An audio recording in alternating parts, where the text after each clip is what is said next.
Pessoal, boa tarde, tudo bem? A gente está aqui hoje falar sobre aterramento temporário, beleza?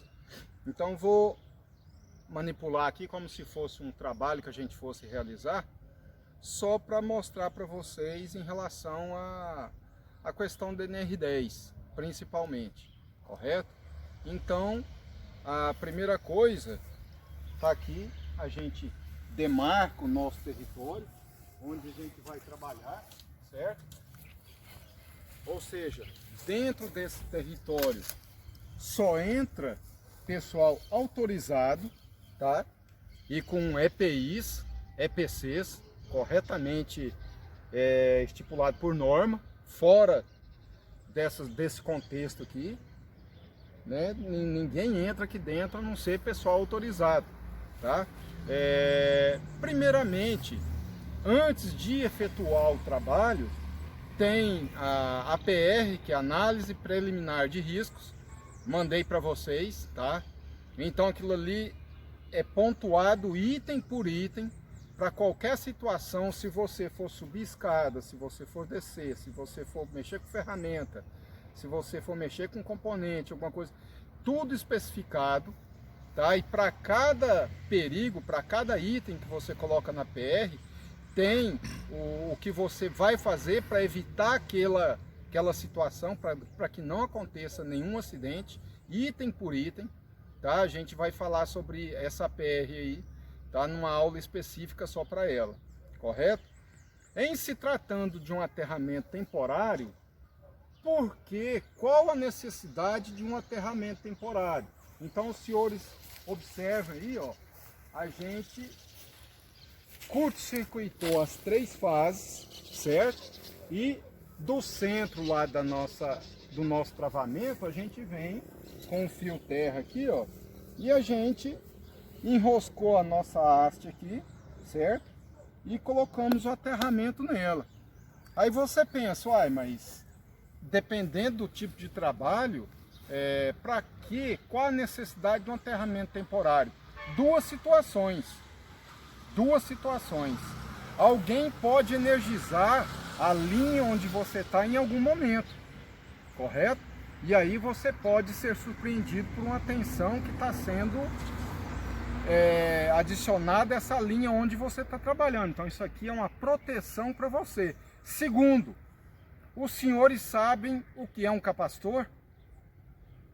Capacitor são 2 placas metálicas em paralelo, com um isolante no meio, que a gente chama de dielétrico, não é isso?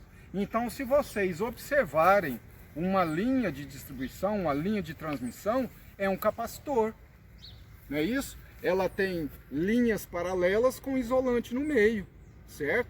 Então, dependendo do comprimento da sua linha, ela vira um capacitor. Mesmo desenergizada, você pode ter tensão, porque o capacitor o que faz? Ele acumula carga, certo? Então, de repente, você pode ser surpreendido por alguma tensão num circuito onde está desenergizado. Então, para isso, é a necessidade de um aterramento temporário, tá? Então, nesse caso aqui, a gente aterrou, a gente vai simular alguma situação, às vezes uma troca de uma chave fusível, às vezes a troca do isolante de topo, por exemplo, às vezes até a troca do transformador.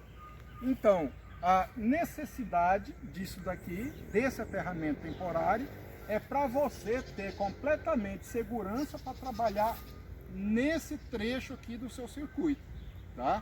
Esse é o importante para você, a sua segurança. Isso preza a NR10, isso preza qualquer serviço em eletricidade. Beleza, pessoal?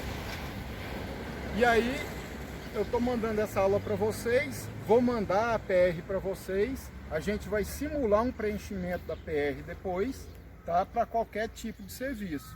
E o que é importante, o que a NR10 prega? São 5 letras, pessoal, DICAS, D-I-C-A-S. Primeiro, desenergizar, correto? Seccionar, abrir o seu circuito. Segundo, DICA, dicas. E impedir, além de você desenergizar o seu circuito, você tem que impedir a energização do seu circuito, onde você está trabalhando, correto?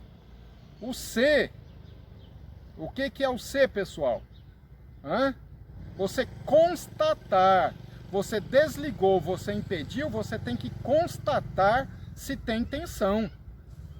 Às vezes pode ter retorno em alguma situação e você é surpreendido, certo? O A, aterramento, é o que a gente está falando aqui agora, correto? E S de quê? De sinalizar. Então, isso fecha os 5 itens onde preza NR10 em qualquer trabalho que você vai fazer com eletricidade. Valeu, pessoal? Tamo aí, aproveita a aula, curte aí para nós. Obrigado.